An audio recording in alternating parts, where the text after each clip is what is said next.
আওয়ামী লীগকে ওদের সবচেয়ে বড় ভয় যে নির্বাচন হয়ে যাওয়ার পরে এবার ক্ষমতায় বিএনপি আসুক আর জামাত আসুক, আওয়ামী লীগের ঠেলার সাথে বাঁচবে না, আওয়ামী লীগের ধোলাইয়ের কাছে দাঁড়াইতে পারবে না। সুতরাং গভর্নমেন্ট ঠিক থাকবে না, হরতাল মিছিল অবরোধ এগুলো দিতেই থাকবে আওয়ামী লীগ।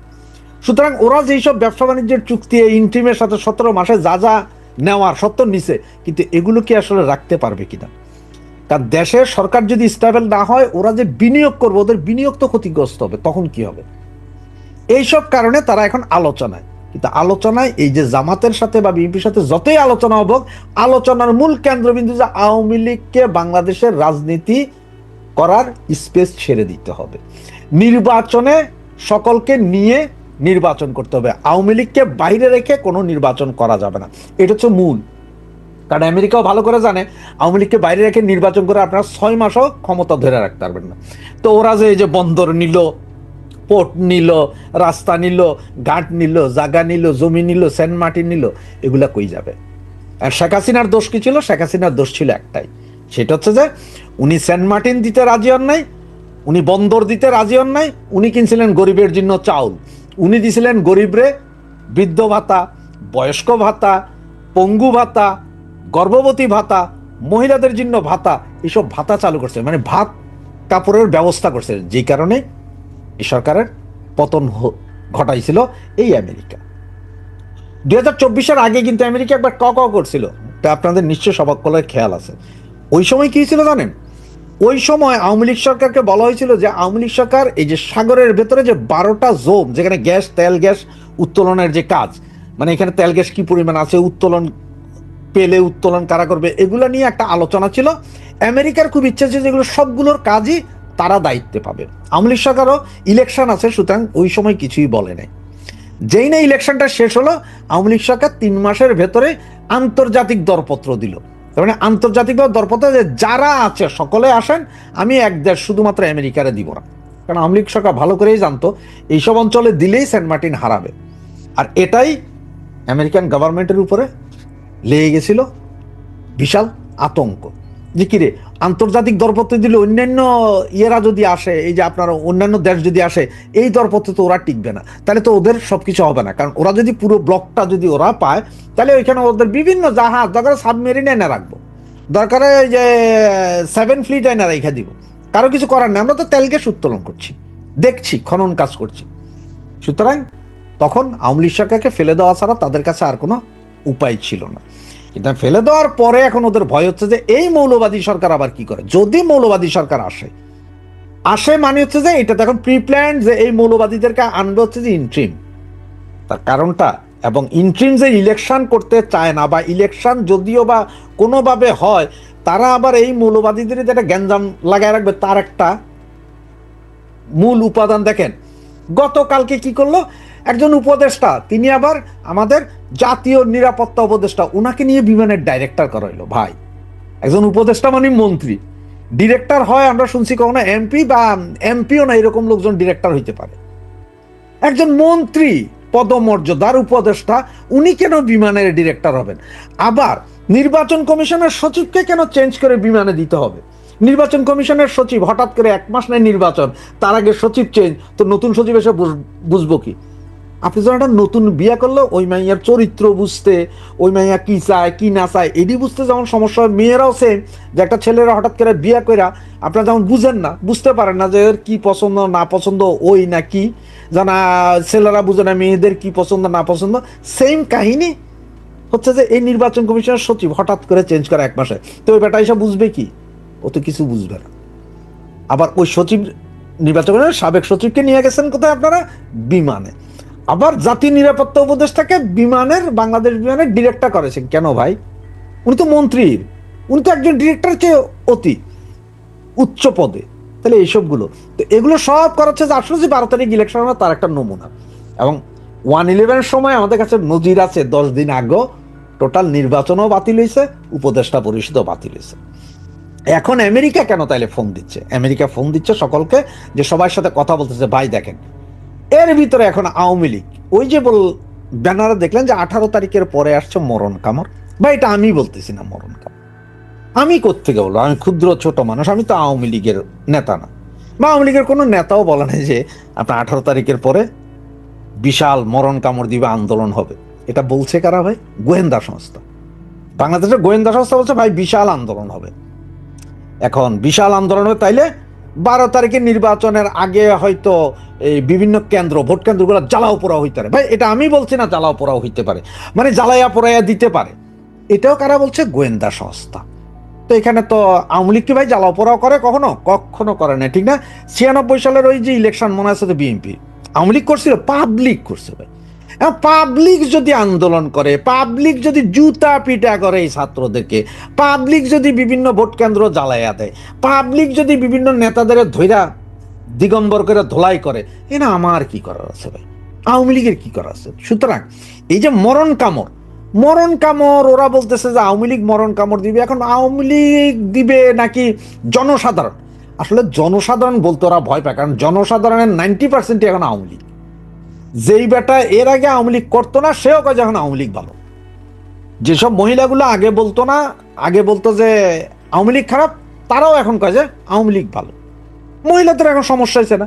এই যে হাইকোর্ট রায় দিয়ে দিল ভাই, দুই বিয়া, মানে প্রথম বউয়ের অনুমতি লাগবে না, দ্বিতীয় বিয়া করতে, আবার তৃতীয় বিয়া করলে দ্বিতীয়টা তো প্রথম হয়ে যায়, সেটারও অনুমতি লাগবে। তো মহিলারা এখন চিন্তা করতে, আয় হায় আগে পাইতাম না, আগে যাও একটা ভাতার পাইতাম, এখন তো দেখি লাঙ্গের আশা করে ভাতারও গায়েব। মহিলারও এখন বিরোধী। আবার যদি সরিয়া আইন হয়, বেত্রাঘাত পাছার উপরে যদি চলে দৌড়া, তাহলে তো আবার সমস্যা না? এই সব কিছু মিলে পাবলিক খেপারে, পাবলিক খেপায়। পাবলিক আসলে মূলত হচ্ছে যে পাবলিক, এরা বুঝতেছে পাবলিক হয়তো 18 তারিখের পরে বিভিন্ন জায়গায় নেমে যাবে। ওই যে যেমন জুলাই আগস্টে যেরকম পাবলিক নাকি বিভিন্ন জায়গায় জ্বালাই দিছিল, উল্টাই দিছিল, সেরকম হয়তো পাবলিক আবার জ্বালাই দিতে পারে, উল্টাই দিতে পারে, ঝুলাই দিতে পারে। এই কারণে এখন বলতেছে যে আওয়ামী লীগ করবে। কারো তো নাম দিতে হবে। এটা তো যদি বলে যে পাবলিক, তার একটা শরমের বিষয় না ভাই? তো সেটা আমি বলছি না, গোয়েন্দা সংস্থা বলছে যে আওয়ামী লীগ মরণ কামড় দিবে, ইলেকশন তো টোটালি ভন্ডুল হয়ে যাবে। এমনও হইতে পারে যে ফেব্রুয়ারির 10 তারিখ থেকে 12 তারিখের ভিতরে যত ক্যাম্প আছে সব হাওয়া হয়ে যেতে পারে। তো এগুলো সব পাবলিক হয়তো করতে পারে, এটা আওয়ামী লীগ করবে না, পাবলিক করবে। কারণ পাবলিক মানেই এখন কিন্তু সব আওয়ামী লীগ, এটা তো মানেন যে কোনো পাবলিক মানেই আওয়ামী লীগ। আর জামাত বিএনপি তো আলাদা। জামাত বিএনপি গুলো জামাত বিএনপি, আর পাবলিক আম জনতা যেটা বলেন সেটা হচ্ছে আওয়ামী লীগ। সুতরাং আসতে পারে নাকি 18 তারিখের পরে বিশাল আন্দোলন, দিতে পারে মরণ কামড়। এমনও হইতে পারে যে আওয়ামী লীগ নেতারাও হয়তো বিভিন্ন জায়গায় আছে, যারা এখন আছে বাংলাদেশে, যাদেরকে আমরা জানি যে বাইরে, তারাও হয়তো বাংলাদেশে। সবকিছু মিলাইয়া একটা বজগট অবস্থায়।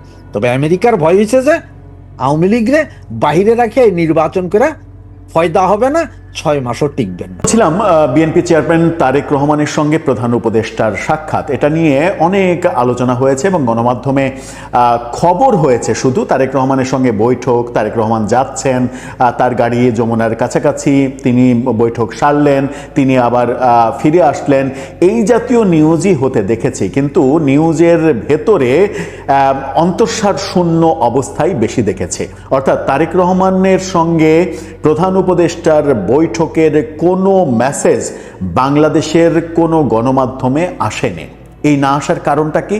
এই না আসার কারণটা কি এটা যে সরকার থেকে কিংবা বিএনপি থেকে এটা ডিসক্লোজ করতে চাওয়া হয়নি? দুই পক্ষই এই ব্যাপারটা গোপন রাখতে চেয়েছেন। যদি আবার প্রশ্ন আসে, যদি ব্যাপারটা শুধুই রাজনৈতিক ব্যাপার হয়, যদিও সরকার থেকে বলা হয়েছে তারেক রহমানের সঙ্গে বৈঠকের সঙ্গে রাজনীতির সম্পর্ক নেই, এই বৈঠকটা রাজনৈতিক বৈঠক নয়, তাহলে প্রশ্ন আসে যে যমুনাতে তারেক রহমান সপরিবারে গেলেন কেন? দাওয়াত খেতে?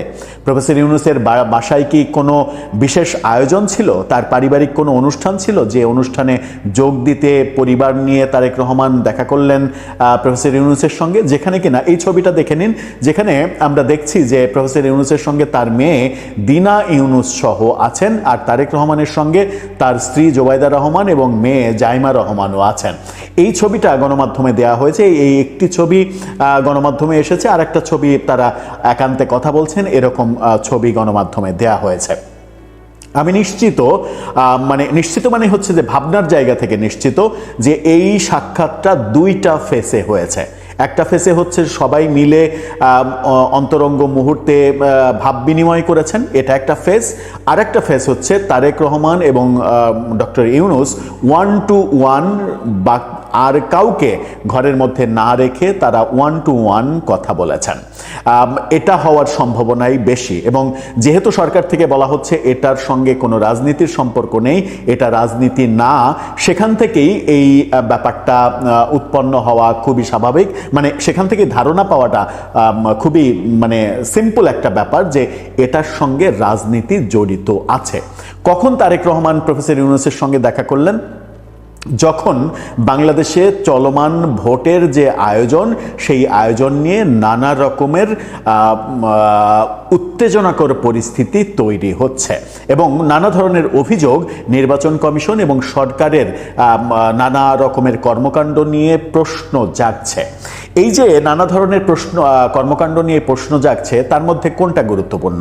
তার মধ্যে একটা গুরুত্বপূর্ণ ব্যাপার সেটা হচ্ছে যে বিএনপির একটা বড় অভিযোগ রয়েছে যে একটা ধর্মভিত্তিক দল তারা ধর্মকে ব্যবহার করে ধর্ম অবমাননা করে ভোটারদের কাছ থেকে ভোট চাচ্ছে এবং তাদের কাছ থেকে ভোটার আইডি এবং ফোন নাম্বার সংগ্রহ করছে, এরকম অভিযোগ বিএনপির পক্ষ থেকে রয়েছে, যদিও অপর পক্ষ থেকে এই অভিযোগ অস্বীকার করা হয়েছে।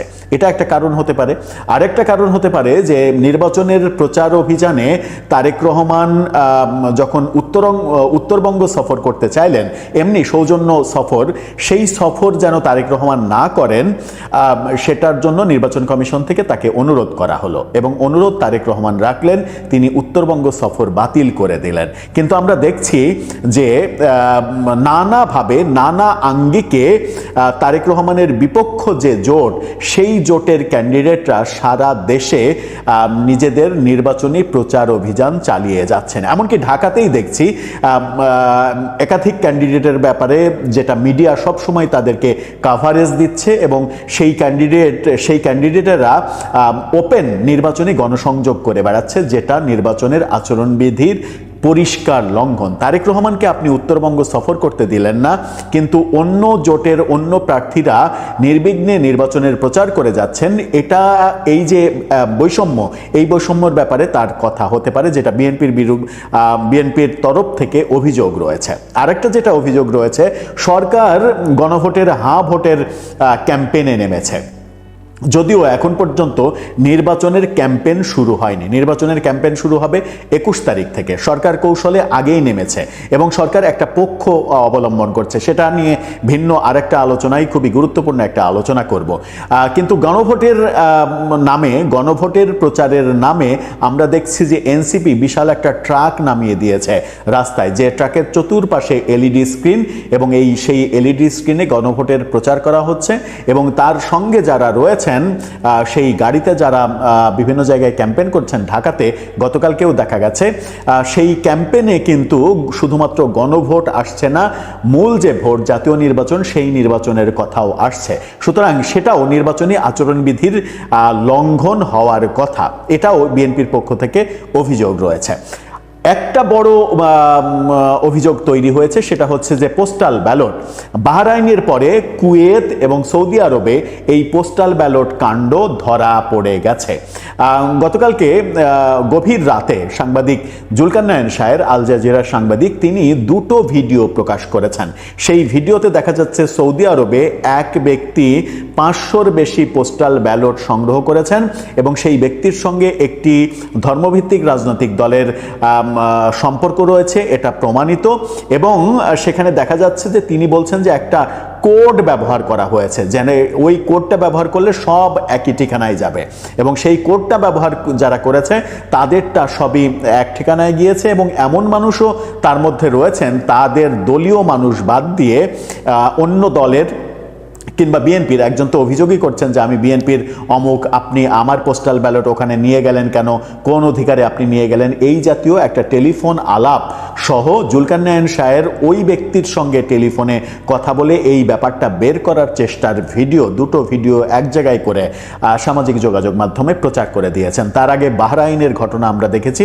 তার মানে অন্তত 3টি দেশে এই ঘটনা প্রকাশিত হয়েছে এবং এটা নিয়ে বিএনপির তরফ থেকে আনুষ্ঠানিকভাবে নির্বাচন কমিশনে অভিযোগ করা হয়েছে। নির্বাচন কমিশন থেকে বলা হয়েছে এটা আবেগে করেছে ভোটাররা, যেটা ঠিক হয়নি। কিন্তু নির্বাচন কমিশন তলিয়ে দেখছে না যে ওখানে একটা বড় রাজনীতি হচ্ছে। সম্ভবত এই মুহূর্তে বিএনপির টেনশনের সব থেকে বড় জায়গা হচ্ছে পোস্টাল ব্যালট নিয়ে যা শুরু হয়েছে, যে 2-3টা ভিডিও বের হয়েছে, তাতে করে নিশ্চিত যে পোস্টাল ব্যালট টেম্পারিং করার জন্য একটা চক্র কাজ করছে, যেটা বিএনপির জন্য একটা অশনি সংকেত।